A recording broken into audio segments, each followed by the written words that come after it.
Girls of Reddit, did you ever have a guy that you wished you said yes to when he asked you out? What is the story? Well, there was this one guy who I served at the register I was working at who seemed nice and normal. He came back later and handed me his number, and I sort of wonder what would have happened if I called it. I lost the number, but I remember his name and know he probably lives in the area. Now he'll probably never ever come back to where you work.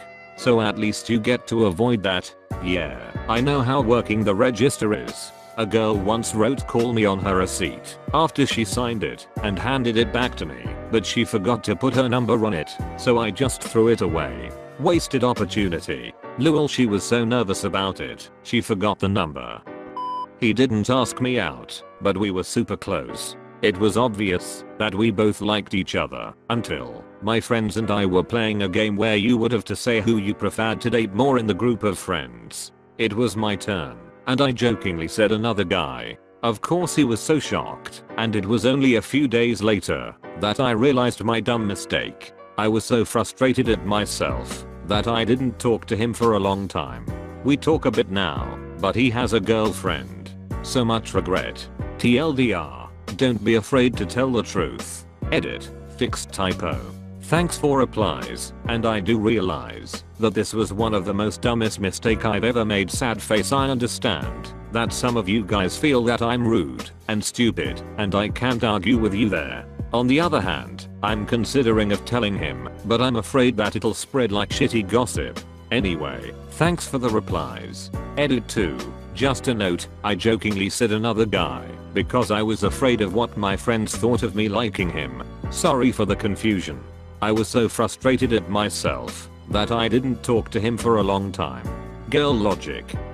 Well, I met a beautiful Italian architect when I was studying abroad.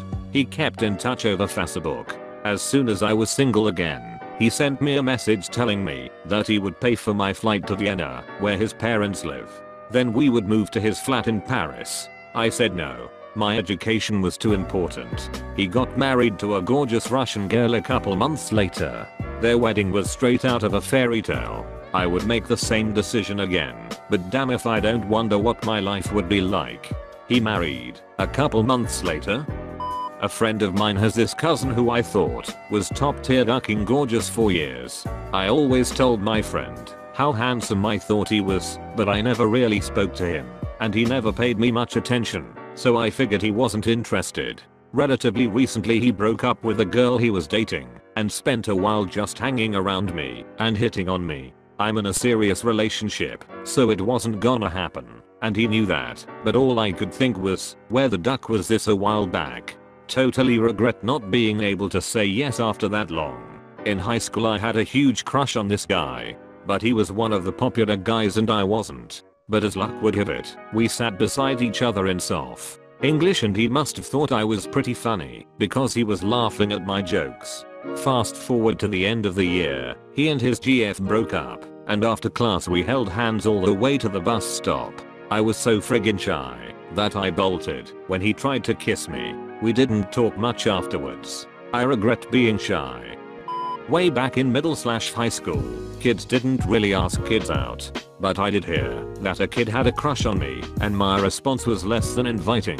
So nothing ever came of that, naturally. Fast forward 10 years later and now I find him very attractive, wishing I had been more open to his crush back then.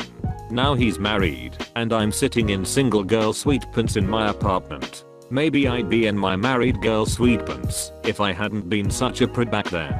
Sort of, because he never asked directly. Like, he hinted at it enough that I really should have gotten the picture, but I wasn't thinking about starting anything because I was moving 4 states away in less than a week.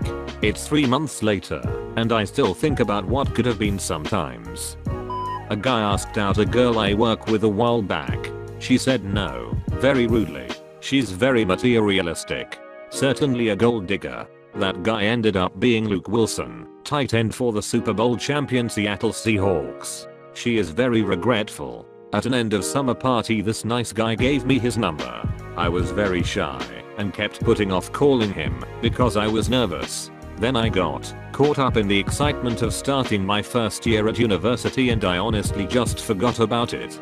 past him months later in the hallway at university and he gave me this incredibly wounded puppy dog look and kept walking. I felt terrible. I hadn't thought it was a big deal for him. I know now it's pretty much always a big deal for a guy to work up that courage.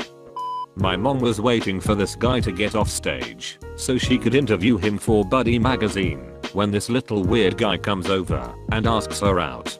Her actual words were he was way too ugly. I was just too good for him. After I asked her why she shut him down, the guy turned out to be Stevie Ray Vaughan. She said that when the guy she was waiting for finally got off stage, the little guy got up and did a couple of songs. She instantly regretted treating him like that and tried to talk to him afterward. He told her I wasn't good enough for you before I played and nothing's changed. Glad he had some self-respect. I'm a guy speaking for a girl, but this story always breaks my heart. I asked a girl out while she was a waitress at a pizza place. She agreed to go out as friends, and I spent the next 6 months plus politely picking her up, taking her to lunch or dinner and doing my best to not pressure her away from me. I was in the friend zone with no signs of escaping. My boss gave me great tickets to go see the SF Giants at Candlestick Park, so I invited her. She agreed.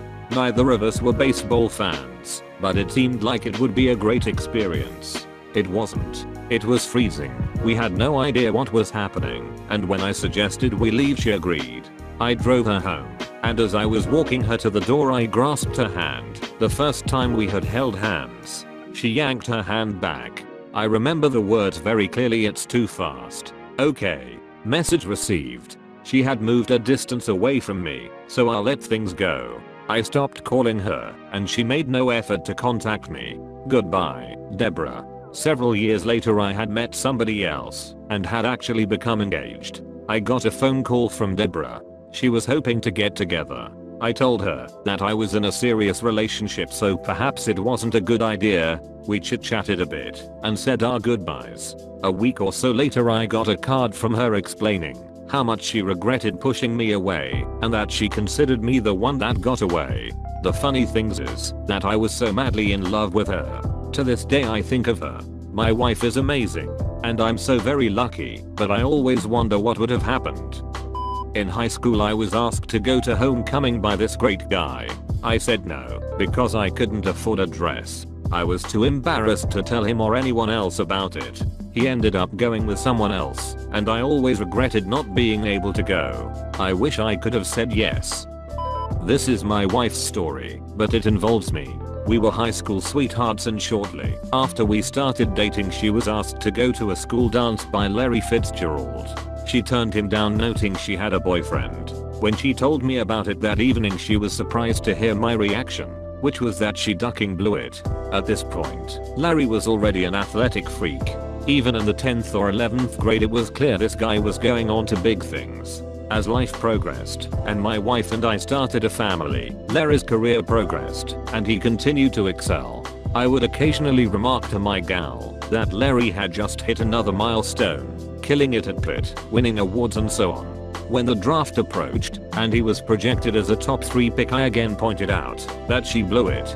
She would always respond with, "But I was with you," or "He was kinda weird anyway." When he was selected 3rd by the Cards I again pointed out how she blew it. She shrugged it off. A couple weeks later I walk into the kitchen, and she's holding the sports page. I ask what she's reading, and she just says, "Blew it," handed me the paper and walked away. The headline said something along the lines of "Fitzgerald agrees the $60 million contact." Dude, I feel really bad for you. It's incredibly hard to feel as if you're always compared to someone who's hugely successful and wealthy like him. You're not doing yourself any favors, however, by constantly pointing out the comparisons. If you keep showing off your feelings of inferiority, other people pick up on them and start to agree that yeah, your wife would have been better off with him. Work to accept yourself for who you are and make your life about you and your relationship with her. Leave him out of it, or it will just get worse for you emotionally. My friend knows someone who rejected John Hamm at the age of 12 because he was too ugly. Life really kicked her in the teeth. Got any similar examples? Leave it in the comments below.